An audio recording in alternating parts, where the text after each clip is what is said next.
यहाँ पर आपको मुल्तान के बड़े मार्के के मुतालिक बड़ी खबर दे रहे हैं। मुल्तान के हल्का NA 148 का हतमी नतीजा सामने आ गया। साबिक वजीर आजम सैयद यूसुफ रजा गिलानी ने मार्का अपने नाम कर लिया। पीपल्स पार्टी के मखदूम सैयद यूसुफ रजा गिलानी 67,326 वोट लेकर कामयाब करार पाए। आजाद उम्मीदवार बैरिस्टर तैमूर मलिक महज 67,033 वोट लेकर दूसरे नंबर पर, जबकि मुस्लिम लीग नून के अहमद हुसैन डेहर 57,989 वोट लेकर तीसरे नंबर पर नजर आ रहे हैं। फॉर्म 47 जनरल न्यूज को मौसूल हो गया।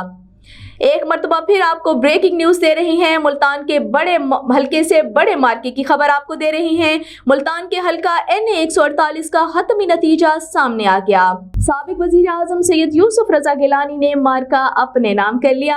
पीपल्स पार्टी के सैयद यूसुफ रजा गिलानी 67,326 वोट लेकर कामयाब करार पाए।